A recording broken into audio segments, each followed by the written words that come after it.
Good afternoon, Patriots, and welcome to the 41st audio file in the audiocast series known as the Q News Patriot. I am the Q News Patriot. My name is SGAnon. Gosh, it's good to be back with each of you. Things are continuing to accelerate in the narrative space. I know we say that a lot on these, on the times that we're together, but we say it because it's really true. We have absolutely incredible things popping off. We have a struggle between good and evil that is becoming more and more into the public space. It's becoming more and more into the awareness of those individuals that sort of view themselves more as intellectual, rationalized, reasonable people, and they sort of base their identity around that concept, which of course we know is a concept that is very easy for the cabal's psychological warfare, MK Ultra derived programs, which function at all levels of our society. It's very easy for those to be, for those sorts of traits with people to be weaponized against them. And so, as we're going through the things that we've been going through here in the United States and around the rest of the world, and especially as we go through the things that we're going to be going through ahead of us, it's very important to understand that there is a real war being fought. It's important to understand that there is a very real, real world benefit to things that are happening in operations that are covertly being carried out around the world. And it's also important to understand that everything we live through as this deep state becomes more and more desperate, less and less calculated in their responses, certainly more and more disheveled, that the mass consciousness of mankind is beginning to aggregate and awaken as one large giant, if you will, in a way that these people are very, very afraid of. I know it's been difficult, certainly over the last couple of weeks, to be following what's going on in what we would call the real world, which, of course, in and of itself has some disinformation that is purposefully out there to protect operational security and integrity in key areas. But it has been a little bit tough. A great deal of individuals within the community and certainly outside of the community are being tested. We as Americans and we the people around the rest of the world, Australians, New Zealanders, Ukrainians, Germans, French, British, Brazilians, all of us, we the people everywhere are being asked to shoulder some burden to allow for patriots in militaries and governments and individuals who are planted within different areas of society or who have defected to our side in the course of these operations. We have to allow them the space and give them the time to successfully conclude, excuse me, the operations that they have before them. So without further ado, we're going to get right to it. We're going to discuss a little bit about President Putin's address. We're going to discuss a little bit about Russia's role going forward here. We're going to discuss some Trump and Scavino comms. And we're going to discuss some retaliatory measures that are currently being exercised by black hats that are still within militaries around the world, to include, yes, even the premier and prestigious American military, the Russian Federation's prestigious military as well, infiltration at different levels, and certainly in the militaries concentrated in the European powers. So let's start off with a few different points of interest. We're going to start off with some, we'll say, current events that are maybe not being reported as fervently as we should look at. From today, February the 21st, Ukrainian militants believed to be conducting exercises near the exclusion zone of the Chernobyl nuclear power plant. This reported by the Ukrainian media and then quickly picked up by Russian media and sort of alt independent We the People medias around the world.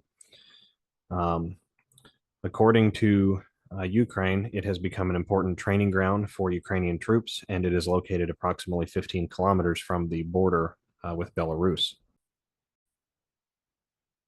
Now, we know that Belarus is a key ally of President Putin. As a matter of fact, we now have evidence to suggest that one of the long-term plans, and it would make a lot of sense, one of the long-term plans with this conflict is that Belarus, as well as Ukraine and various ancestral portions of that Slavic-speaking southeastern and eastern portion of Europe will be reincorporated by the will of their people and by their free choice, will be reincorporated into the Russian Federation and reunited with what has ancestrally been their homeland. This would explain in a big way why Ukraine is doing everything that they can to sort of derail, excuse me, progress on that forming alliance. And that alliance between Lukashenko and President Putin is very strong and is only going to deepen and intensify as we go forward. Let me see here. Pardon me, I'm looking for the next article I was going to read. Yes. A significant grouping of Ukrainian troops is now being reported concentrated on the border with Belarus, and this is released by the Ministry of Defense for the Belarusian Republic. They reported that the situation on the border between Belarus and Ukraine has escalated significantly. There is what they describe as a significant number of Ukrainian troops concentrated there. Kiev is also using active reconnaissance groups against Minsk, excuse me, including with the use of UAVs. And this was reported by Colonel Valery Ravenko. In response to this, the Belarusian military has announced that they are switching to and taking measures to adequately respond to provocations that may come on the Ukrainian-Belarusian border. So we can see this sort of setting up right now in the geopolitical sense. There is going to be a realignment of alliances in Europe. There's going to be a rebalancing of the arms of power, and there's going to be an expression of we the people everywhere that is what it was always supposed to have been. We talked a little bit recently about Turkey and NATO, and we're going to sidebar a little bit over to that discussion. Turkey's decision to leave NATO is coming. It's actually already in progress, and the events that have happened in Turkey in the last 3 weeks have only accelerated the fervor and resolve towards that exact end. At the same time, Turkey, while they are currently members in NATO, are stonewalling decisions within NATO that would allow this deep state cabal to protect or otherwise secure various ancestral areas and areas of very nefarious evil that are within the European world, particularly Sweden. As Turkey's decision to leave NATO comes and eventually goes through, we're going to have a return in some respects of what could be described as an Ottoman Empire type power base, except it would be more of a republic, an Ottoman republic, if you will, or a Turkish republic. The will of the people in various areas all around the world, in various cultures and in various nations, has been usurped methodically in the same way that it has been usurped here in the United States of America. If it couldn't be infiltrated and turned from the inside, they were beaten into submission from the outside. This is exactly what has happened over the last several hundred years here in the world.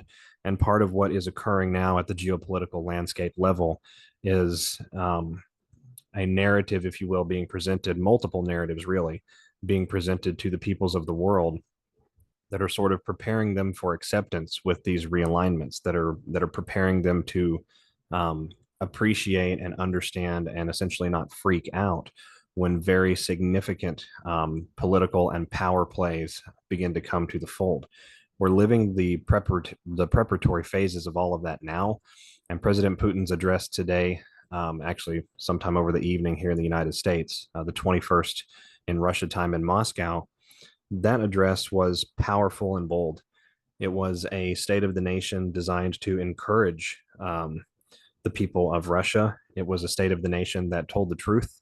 President Putin described the deployment of Western biological laboratories on borders, the acquisition and relocation and strengthening of various missile systems within the NATO bloc of countries, and many of those being channeled to and directed into this Ukrainian conflict and within striking distance, excuse me, of the Russian border.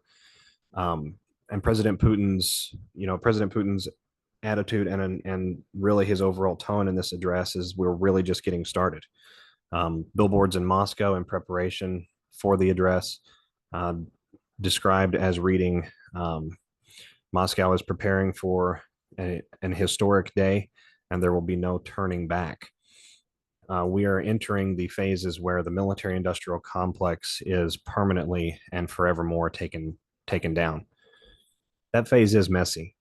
There's been, for a number of decades, really since World War II, a solid infiltration effort into key military demographics around the world, particularly in the West.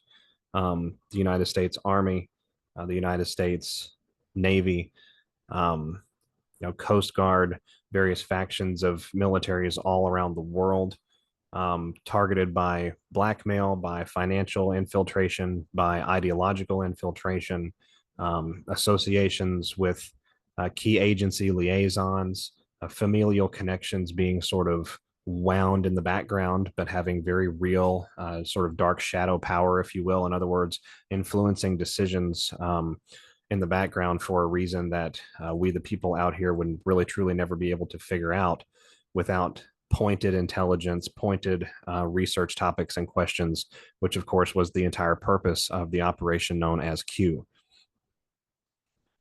The dethroning of this structure is something that the Russians have waited for many hundreds of years, actually around 1,000 years now, to do. History repeats itself. The last time that we were really here with the Khazarian mafia and the Khazarian homeland in Eastern Europe, that was during the time of President Vladimir the Great, or excuse me, the Russian Tsar Vladimir the Great. And so we can see a symbolic longitudinal righting of generational wrongs, restoring the correct balances of power to we the people, but also sort of reversing some of the history that was done to us, which resulted in, famine, mass die-off events, permanent shifts and changes in global power and global power structures, and things of this nature.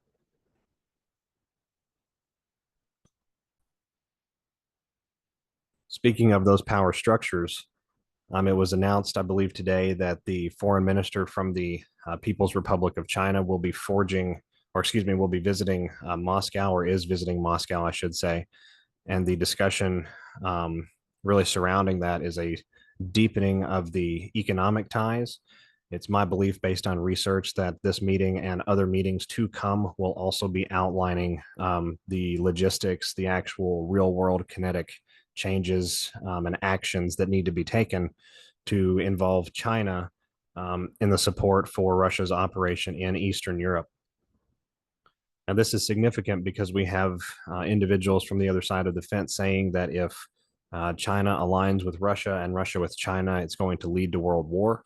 Zelensky discussing that, and then many others within the Western worlds, with the Western world, these various countries sort of hinting at and discussing the same thing. Portugal's response, for example, to this series of events, to this series of events, is to send Leopard tanks to Ukraine. And it's worth highlighting for everyone out there that these tanks are being sent, and these Ukrainian soldiers or these mercenaries are supposedly being trained by these black hat militaries, but they're not being trained in the proper usage of the equipment, and they're not being trained in nearly as large amounts or nearly as large numbers as we would have them believe, or as they would have us believe, excuse me. The Ukrainian Nazi army, if you will, and their ability to resist this Russian onslaught has been very well drained over the last year or so, and is only continuing to be. And really, at this point, it's becoming a draining of the entire NATO arsenal. Russia, before this is all over, in a joint coalition, as we've said many times, will occupy the whole of Ukraine. And we're going to see some kinetic warfare between the alliance and black hat militaries from other countries before this is all over. We have a situation where China is poised to provide a sort of a worldwide balance of power to that operation. In other words, it's not only Russia out there on their own. And of course, we, the people everywhere, are in support of anyone in these alliances who we know has been identified by Q and can be continually identified by their actions We know that these alliances are out to return the proper balance of power to we the people everywhere, and that in a number of these operations, they're destroying very heinous systems, both underground and above ground. A good example of this is some biological warfare institutions that are being taken out. Um, in my research for this particular file, I've been looking at various biolabs around the world, dark sites and things like that. You can find them usually on financial disclosures, or declassified documents from various areas, or excuse me, from various decades in the past. And one of the things that seems very interesting is that we've got biologic, essentially destruction of these biological laboratories occurring in North and South America, and in not Northern Europe, but sort of like um, the areas over where in the Baltic areas, near the Baltic Sea, sort of the northeast portion of that European continent. This was very interesting to me, simply because we're seeing this craziness, if you will, in the narrative space at the surface. We've got all of these false flag attacks. We can tell that they're false flag attacks based on their coordination, and certainly based on how they're being conducted. In other words, nothing's a coincidence, and they're far too well placed. It's worth highlighting that false flags, that terminology does not mean an event did not occur. A false flag is simply something that did occur, but it occurred for a reason other than what you're being told. And we're seeing those kicking off everywhere. Literal states within the United States of America right now are under false flag chemical attacks. We're seeing false flag shootings popping off all over the world, false flag stabbings, sabotage moments, crashes in regular civil commercial aviation, and also crashes within the military aviation space. And so we know that there are a number of things going on which are additional to and really help to inform what's going on with the rest of the world. There is a covert operation, and it is continuing, and it is a worldwide military alliance, and the primary targets are the elimination of biological laboratories and weapons of true lethality and mass destruction around the world. Biologic agents being one of the key notes of that, or portions of that. The identification and salvation, if possible, of as many of these human trafficking hostages all around the world. The identification and destruction of the tunnel systems, prison systems, deep underground networks, which allow for that sort of nefariousness to occur. The identification and destruction of deep underground research laboratories, what you would call black site research laboratories, or very deep mined research, if you will. Things like cloning, things like cross-species genetic engineering, things like splicing of genomes. These things do exist. They're not simply sci-fi. As a matter of fact, this cabal has used a number of very real and very powerfully influential worldwide realities in the entertainment space to both inoculate us against the idea of this being real. In other words, it's fantasy, it's fun, it's entertainment. But also to skirt, again, this idea of karmic return, where they believe that if they put it in front of us without really explaining what it is, so long as we behold it with our own eyes and we continue to consent to it, that's the way that they skirt this, return, if you will, in the spiritual energetic space. So I know that's a lot to take in. There's a lot that is going on. We've got underground operations right now continuing in the Pacific Rim. Expect the Philippines to be in the media space within the next few weeks to a couple of months. They're going to be, that whole area of the world, sort of very overtaken and ravaged and extorted by this deep state cabal. And the Filipino people, just like we the people everywhere around the world, yearn for and are entitled to and deserve justice. And so that is an entity I would look out for, a topic that I would expect to see very soon as these operations continue to intensify, with the identification of underground facilities, and not only trafficking facilities, but like we were talking a moment ago, deep research facilities, facilities where essentially affronts to God and affronts to all decency everywhere are being conducted. We're going to switch gears here. We're going to talk a little bit about a nuclear false flag setup that's being reported in the Eastern European areas at the present times. And then we're going to conclude our discussion today. I know it's been a short discussion, but it's always a good discussion with each of you. We're going to conclude with some Trump and Scavino comms that are pointing us to some interesting times here within the United States of America, sometimes that are, I think, that are coming to us. Pardon me just a moment. Let me pull up need to pull up the article, or excuse me, the news blurb that is important to get to you all. All right. Over the last couple of weeks, we have evidence that there is a provocation being set up in the Ukrainian war theater, that theater of operations, for a nuclear false flag, and that it will be blamed on Russia and used to not only frighten the rest of the world, but to sort of fast track, if you will, NATO involvement and a much more active role between black hat military forces that still have some amount of command control and effectiveness here in the deep state side, and the alliance clashing with Belarus, Russia, and of course backed up by various factions at the top of the US military and others.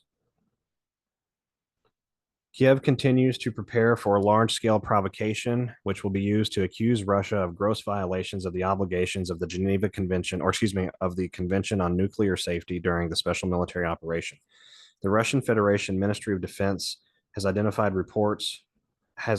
and reports several containers with radioactive substances being delivered from the territory of one of the European states to Ukraine, bypassing customs in order to stage contamination of the area and the area in the area of one of the radiation hazardous facilities controlled by Kiev.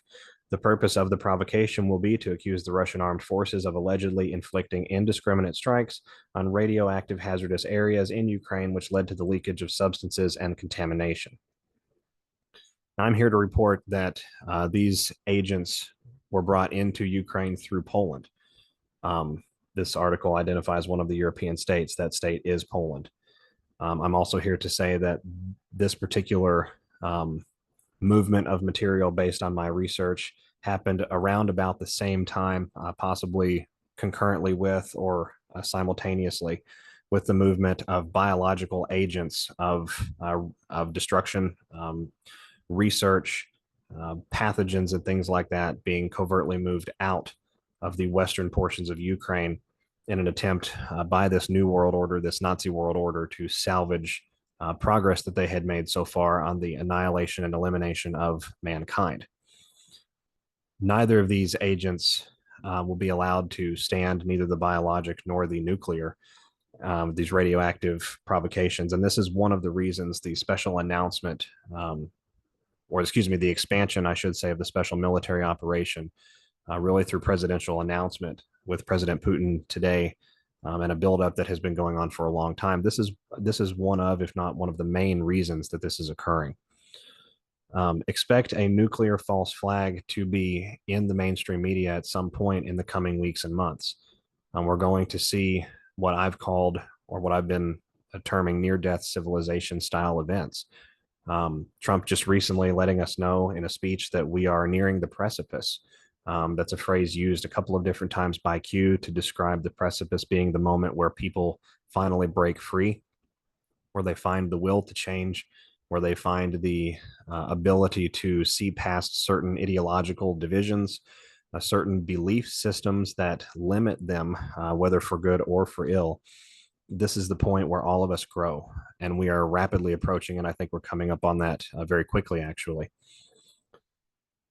Sort of dovetailing into that, we're going to switch now to these comms that I really want to discuss with each of you, because it's sort of pointing us towards that exact topic, buckling down, bracing for impact and understanding where we're at as digital soldiers, where we're at as we the people, and what this war really looks like moving forward. So from the Commander-in-Chief, President Donald J. Trump on TruthSocial, February the 20th of 2023 at 1:51 p.m. Eastern Standard Time. Big night at Club 45. See you all later. MAGA, Make America. Now, I took that particular post and I searched it a couple of different ways, and the timestamp, I used the timestamp 151, and it returned a drop that I thought was fascinating. Drop 1373 from May 15th, 5:15, 2018. Now, the timestamp on this drop is actually 11:51 and 58 a.m. Eastern Date Time. There's your 151 is caught in the center of that. And this particular drop is actually a reshare of a different drop and a response to a different drop that also occurred on May the 15th, approximately 3 to 6 minutes before drop 1373. So we have a post by Q, May the 15th, 11:45 and 42 Eastern Date Time.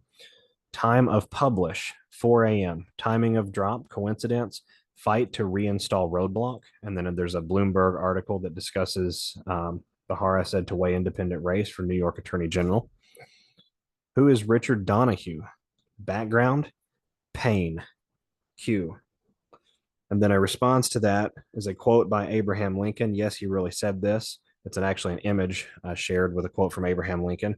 We, the people, are the rightful masters of both Congress and the courts, not to overthrow the Constitution, but to overthrow the men who would pervert the Constitution. Q reshares this reply in drop 1373 by saying they knew this day would come. Evil everywhere, corruption everywhere. We fight, we the people. And that's very encouraging. We know that things are really popping off here in the United States of America domestically. The country is really involved in a full-scale retaliatory attack for essentially what our military, our special operators, and our heroes and patriots that are currently invisible and not recognized are really being involved in the crossfire of what's going on. We have special operations here, the National Guard, the United States Marine Corps, and other factions of the military, patriotic factions being employed, such as Space Force, to coordinate large-scale destruction of true deep state powerful assets. In other words, areas where the deep state control sort of emanates from. And control doesn't come from a lot of places that we're taught it comes from. It doesn't necessarily come from having a lot of money. It comes from having connections. It doesn't necessarily come from having the influence. It comes from who the influence controls and where the influence emanates from. And so the militaries around the world, several patriotic militaries, in conjunction with portions of the United States military, engaged in the largest special irregular war of all time, are inflicting real losses against the deep state. And we, the American people, and we, the people around the world, are being caught in the middle. We're caught in the crossfire. So this was a really encouraging thing to read. It was nice for me to connect this to President 45, and then of course the speech he gave later at Club 45, now renamed to Club 47, was very powerful, very encouraging. A clear nod to Anon's in the speech, discussing his 17 times in Washington, things of that nature. It was a very encouraging connection. But here's where it really became powerful for me. The same day, February 20th, Trump reshared a truth from February the 18th, 2023, discussing Ron DeSantis. His truth from February the 18th, posted at 11:48 p.m. Eastern Standard Time, reads, Ron DeSanctimonious wants to cut your Social Security and Medicare, closed up Florida and its beaches, loves rhinos Paul Ryan, Jeb Bush, and Karl Rove, is backed by Globalist Club for No Growth, Lincoln Pervert Project, and Uninspired Cook, and it only gets worse from there. He is a rhino in disguise whose poll numbers are dropping like a rock. Good luck, Ron. Now, we know that the optics of the back and forth political race here in the United States of America are being preserved for the continuity of the nation.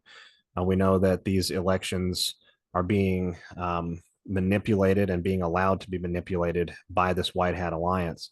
But we know that at the end of the day, the election process, or really the selection process, is sort of irrelevant for we the people. So I came over here and I checked the timestamps with this particular um, post, and 1148 timestamp on May 15th, 2018 is contained within drop 1373 that we just read. It is literally pointing to the exact same drop, and the drop is discussing President Lincoln. So President Lincoln, being the president of the United States, of the Republic of the United States, at a time when the cabal was able to fracture the republic and cause a division that led to civil war within the territory of the United States, Abraham Lincoln was really the last time that we had an event of this magnitude of what happened in 2020 with President Trump. It was really the last time that an event like that occurred in the United States of America.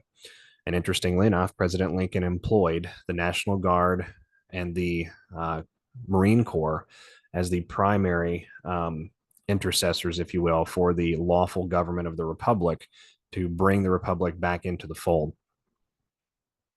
Now, I began to get curious. President Trump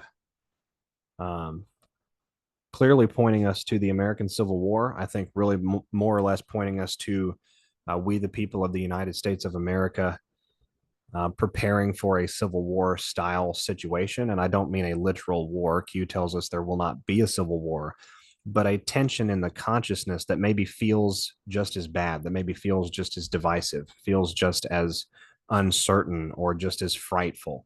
The American Civil War was a period of time in our country's history where brother fought against brother. It was a very unfortunate, but a very symbolic time in the history of our republic, and really was the preeminent event that led to the enslavement and removal of the Republic of the United States from the world to be replaced by the corporation government of the United States in 1871. So he discussed in his other truth that we were just reading from, Big Night at Club 45. See you all later. That was from February 20th at 1:51, first decode that we just did. And I got to looking and I thought, is 45 significant as it pertains to the American Civil War? And sure enough, there was a 45th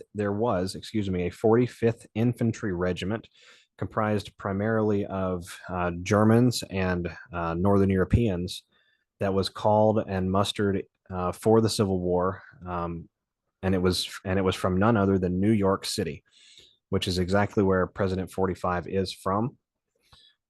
We're going to read a little bit about this. A month was passed in camp at Jones Wood. On October 9th, the regiment, the 45th Infantry, left for Washington, where it was assigned to the 1st Brigade, 5th Division, and encamped at Hunter's Chapel, Virginia, for the winter. In April of 1862, the 45th Infantry was transferred to the Mountain Department under General Fremont and arrived at Winchester on April 19th, remaining there until May 1st. The regiment participated in the Battle of Cross Keys and then retired to Middletown, where many of the men were on the sick list, owing to a constant severe march state with insufficient food. Attached to the 1st Brigade, 1st Division, 1st Corps, Army of Virginia, the regiment was ordered to Sperryville, Madison Courthouse, Gordonsville, Curlersville, Cedar Mountain, and White Sulphur Springs, took part in the Second Battle of Bull Run, and then encamped at Lewinsville from September 3rd to 21st. The regiment was next stationed until November 3rd at Centerville, where the brigade and division became a part of the 9th Corps, Army of the Potomac, and were successfully posted at Thoroughfare Gap, Aldie, and Chantilly. On December 11th, as part of General Sigel's reserves, the 45th arrived at Falmouth, and after the Battle of Fredericksburg was withdrawn to Stafford Courthouse, where winter quarters were established. In the Chancellorsville movement in May of 1863, the 45th was engaged with a loss of 76 in killed, wounded, and missing, and in June was assigned to the 1st Brigade, 3rd Division, 9th Corps, and marched to Gettysburg, where it participated in the 3 days battle with a loss of 224. Gathering together scattered ranks, the regiment moved west and in October participated in the Battle of Wauhatchie, Tennessee. It then moved to Chattanooga, shared in the Rossville campaign, and was present at Missionary Ridge in November.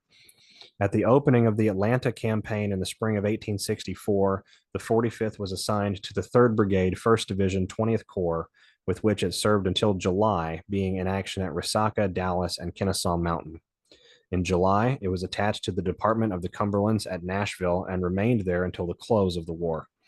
The original members not re-enlisted were mustered out on October 8th, 1864, but command was retained as a veteran regiment until June of 1865, when it was consolidated with the 58th New York, and with it mustered out at Nashville October 1st of 1865.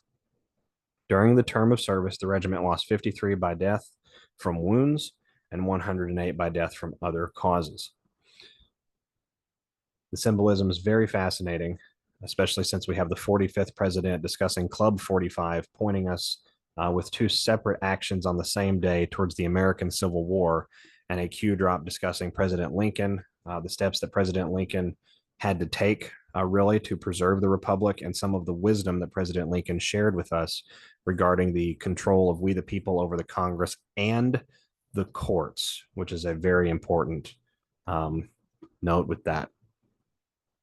So this was very impactful to me for obvious reasons. But then I came over here to Dan Scavino's page, and wouldn't you know it, on February 20th at 12:58 in the afternoon Eastern Standard Time. In other words, a sort of nearly at a 12-hour delta from where President Trump had posted just a couple of days ago.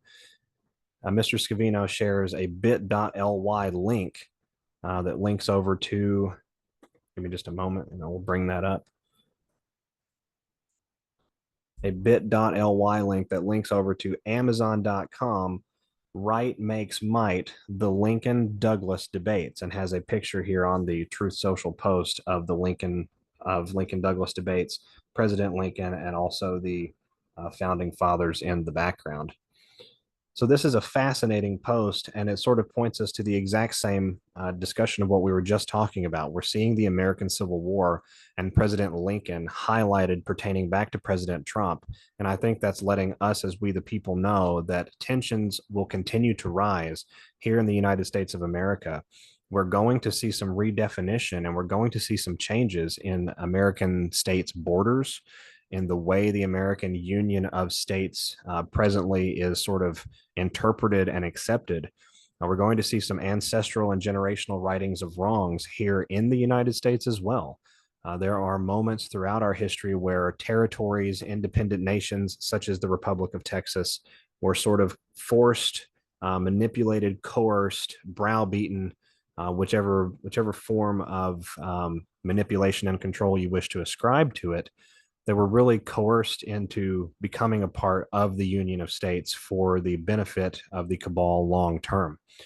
And so I thought it was very important to look up with what's going on right now in Russia and what is going on right now in Europe, excuse me, and after, we've seen this address from President Putin discussing the Russian citizenry and the Russian people's job, their role really in the restoration of a multipolar world.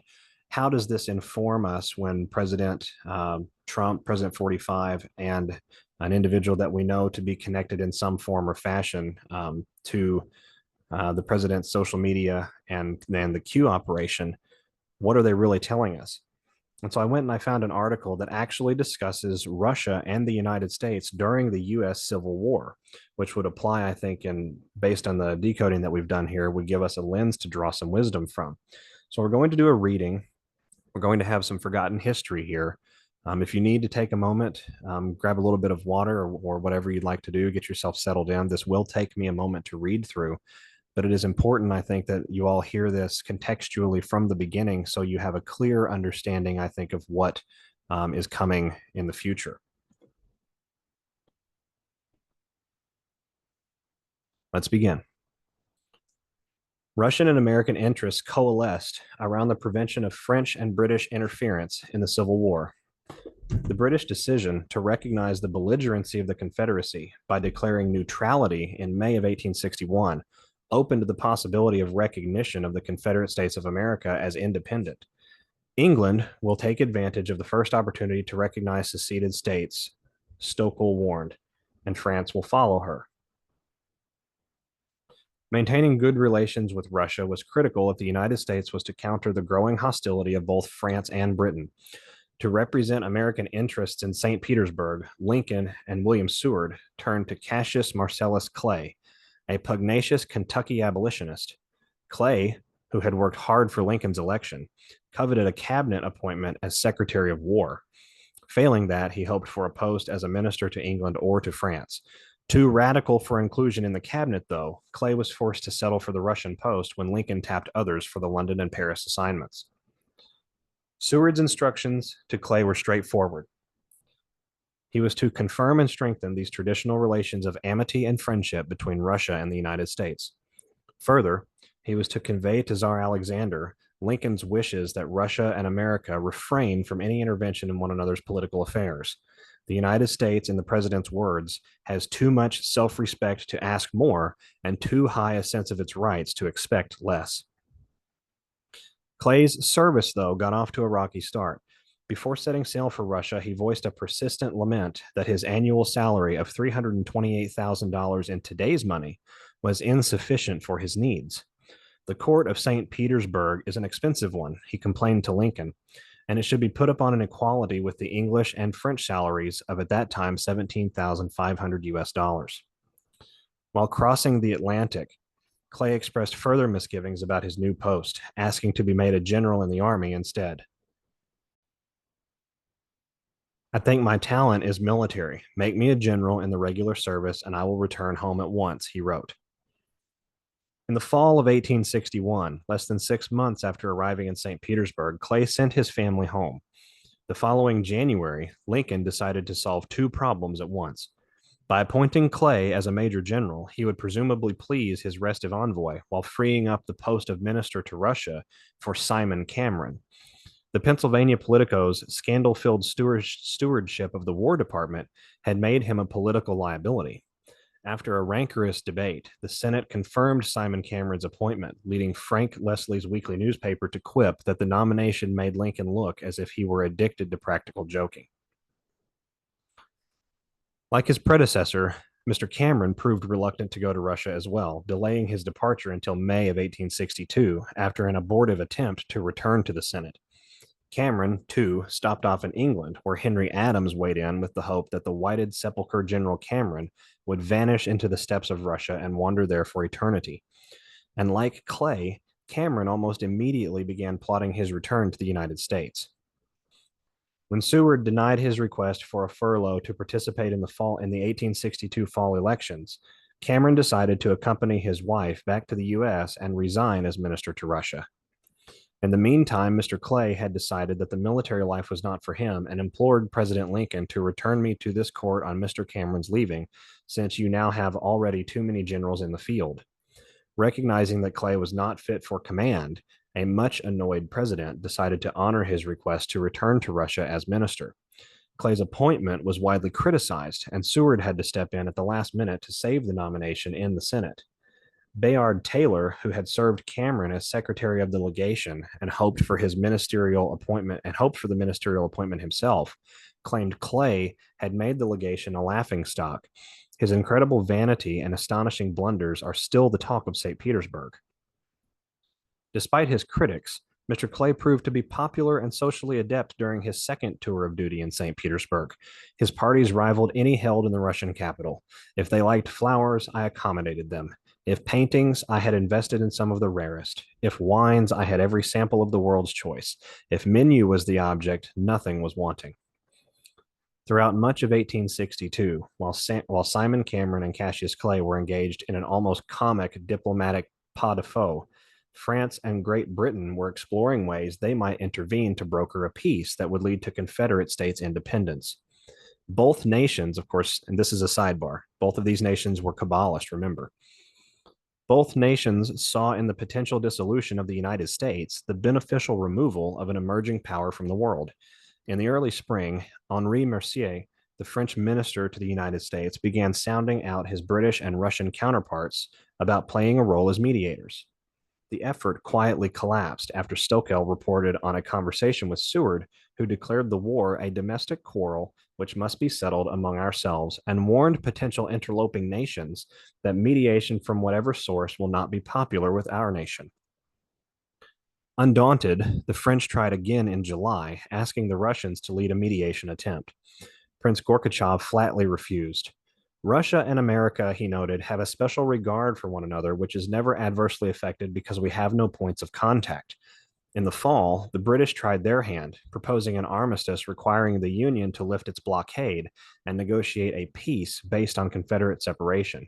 If the North refused, British leaders hinted that they might then recognize the South. At the same time this occurred, the French renewed their efforts to also broker a peace. Once again, Russian participation, however, was critical to the washout of both initiatives. For their part, the Russians viewed the United States as a valuable counterweight to the global ambitions of the British Crown, and so favored a reunion of the North and the South. In St. Petersburg, Prince Gorbachev warned Bayard Taylor that England longs and prays for your overthrow, and France is not your friend. Russia alone, he continued, has stood by you from the first and will continue to stand by you. We believe that intervention could do no good at present and will refuse any invitation of this kind. But Gorbachev also expressed his nation's anxiety-laden wish that the Lincoln administration find some means to prevent a division which now seems inevitable. From Washington, Stokel offered support for his government's hands-off policy. Recognition of the Confederacy by France or England will not end the war and will not procure the cotton. The latter could be accomplished only by forcing open the southern ports, a move that would lead to clear rupture with the North. By late November 1862, the last concerted effort by European nations to intervene in the Civil War fell apart when both Britain and Russia rejected a French proposal. The entire effort, Lincoln noted, had been the result of a mistaken desire to counsel in a case where all foreign counsel excites distrust. One Washington newspaper spoke for many knowledgeable Americans when it editorialized, "Russia has obtained the deep gratitude of this country." Within a year, Northern supporters had yet another reason to be grateful. In early September, the arrival of Oslabaya in New York Harbor brought news that 5 other Russian warships under the command of Rear Admiral Lisovsky were en route. The frigate's unannounced appearance generated considerable excitement, and on September 16th, a delegation that included First Lady Mary Todd Lincoln, Major General John Dix, Russian Consul General Baron Dostensaken, and Major General Nathaniel Banks' wife, Mary, paid a visit during which they drank a toast to the Tsar. On September 24th, 1863, 4 days after the Federal Army's crushing defeat at Chickamauga, 2 Russian frigates, the Alexander Nevsky and the Perviset, arrived, followed by 3 more vessels in mid-October. To many, their presence seemed to reaffirm Russian support for the Union. For Secretary of the Navy Gideon Welles, the squadron's presence was a politic movement for both Russians and Americans and somewhat annoying to France and England. But he did make the facilities of the Brooklyn Navy Yard available for any necessary repairs to the Russian ships. The entrance also of 6 ships from Russia's Far East Fleet into San Francisco Harbor on October the 12th seemed a further token of Russian friendship. In fact, the foreign vessels remained in American waters for the next 7 months, providing a welcome distraction. New York welcomed the Russian fleet with a series of celebratory events, a parade down Broadway, a reception with Mayor George Opdyke, and 2 banquets.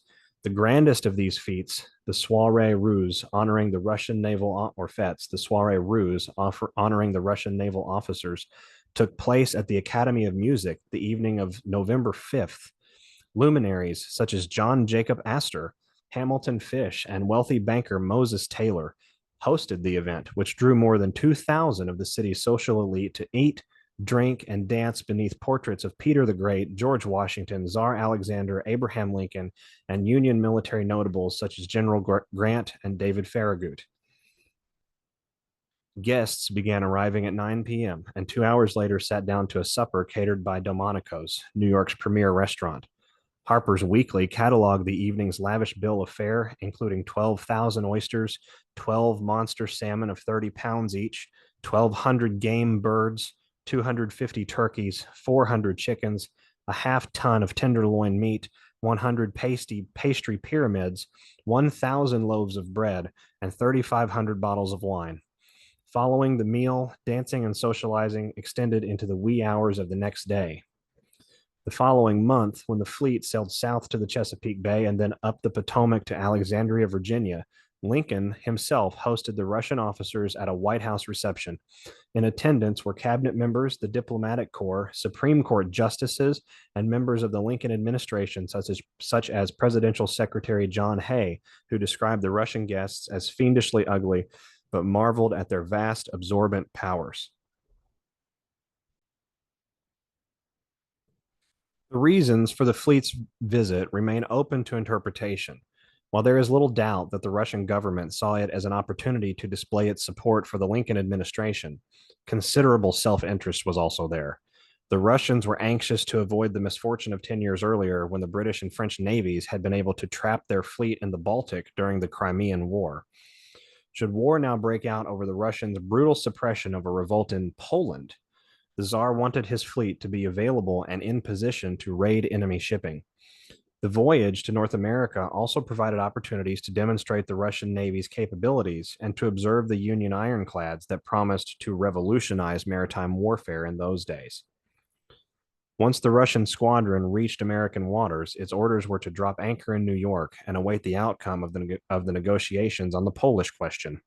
Should the U.S. government object to their presence in a single harbor, the Russian admiral was to divide the squadron into 2 or 3 parts and to scatter it among ports of the North American coast. From there, the Russian fleet could attack enemy shipping should war break out over Poland. Foreign Minister Gorbachev had been consistent, however, in impressing upon Stokel and the fleet commanders that they were not to interfere with the U.S. Civil War fighting. We desire above all things the maintenance of the American Union, he wrote in 1862. We cannot take any part more than we have done. We have no hostility to the Southern or the American people.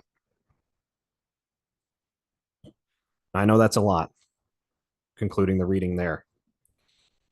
It's my belief, based on the study of history, this event, the events that are going on right now pertaining exactly to Ukraine, Crimea, Poland, NATO, the Baltic states, Europe, and America, that before this is over, we will see the Russian Navy in 1 or more American ports.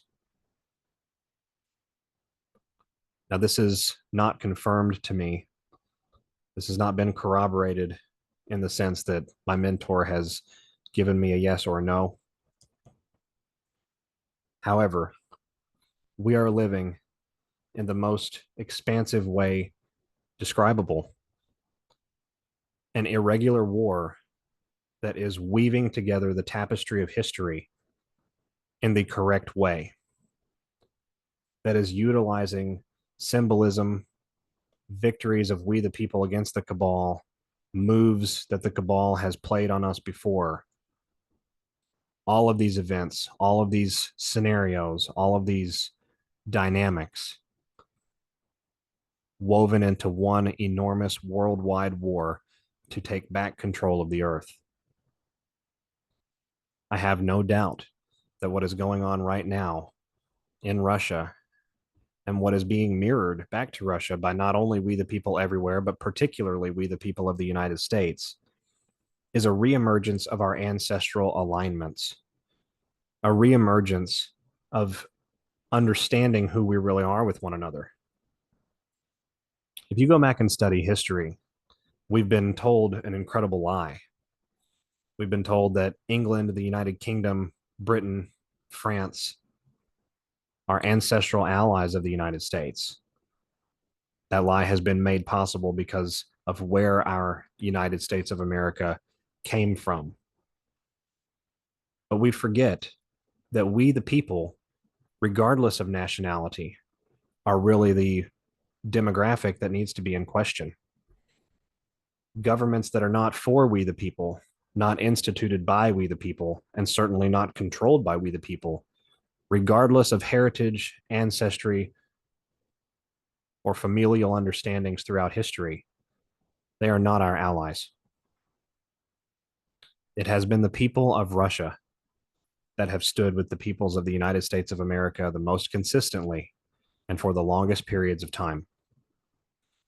It is the people of Russia and the Russian nation who very nearly destroyed this cabal forever in the 10th and 11th centuries. And it will be Russia that will lead the effort publicly on the world stage in Europe to do exactly that. Vladimir the Great 2.0 will do to the Khazarian mafia what Vladimir the First was not able or unwilling to do. And we as Americans, and we as Russians, and we the people in all nations everywhere can align together in a common understanding with who we really are, how we've really been manipulated, if you will, how our understandings of our history have been weaponized against us. And we will learn the true history in some respects by repeating a version of it that compels us to the understanding and the lesson. And so I leave each of you today heartened and encouraged, excited, empowered, and ready to press forward. President Putin told his people that they must bear down and move forward. I'm paraphrasing, but this was the overall conclusion, and concluded his address to the nation with, "The truth is behind us." When we are backed up by the truth and supported by the love of the living God, the power of the Almighty that sustains and creates worlds, we the people can and will reshape this world. We are living it now. We are seeing it now. And it is only going to get more exciting and, yes, a little more crazy from here on out as we go forward.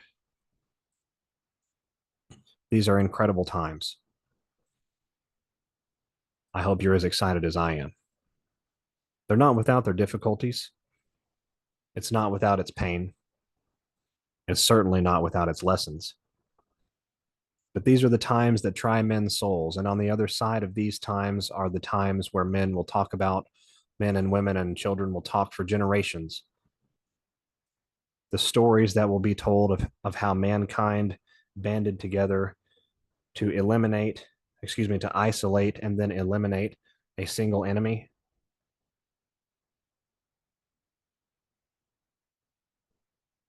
For generations. We will tell the stories of today for generations.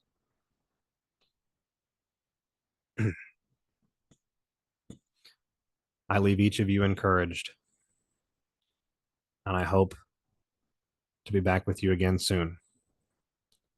Stay the course. Keep your heads up. Keep your wits about you, and stay calm under fire. We win, and they lose. This is SGAnon. Thanks. Bye-bye.